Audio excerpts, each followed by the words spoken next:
Dr. Denise Clark, Professor of Biology at UNB Fredericton.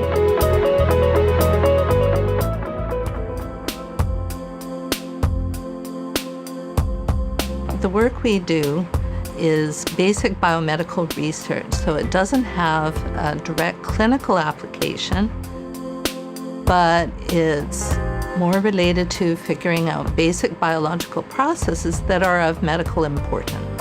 We know a lot about the basics of metabolism, but what we don't understand very well is how it connects with processes like the development of an organism.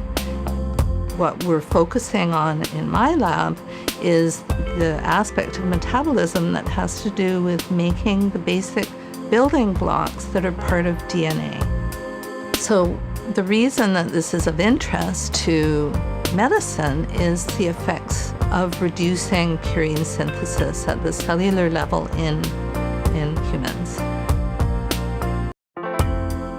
Fruit flies have all the same genes involved in purine synthesis that humans do.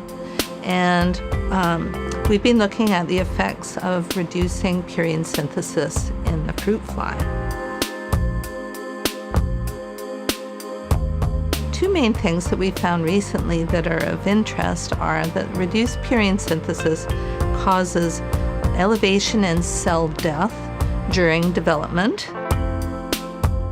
The other effect that we found is that the reduction in purine synthesis actually makes flies resistant to a specific kind of stress.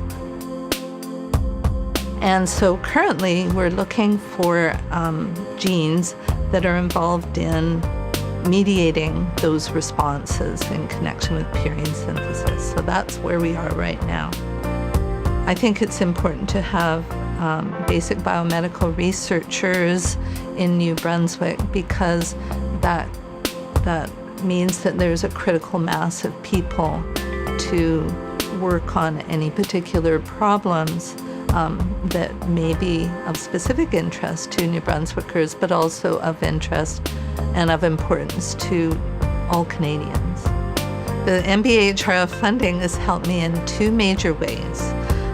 First, by providing me with funding to develop larger proposals to get federal research funding, for example, from CIHR, and also for providing funding for training students who are bound for medical school. So I also received funding for a summer student who then went on to the medical school in St. John.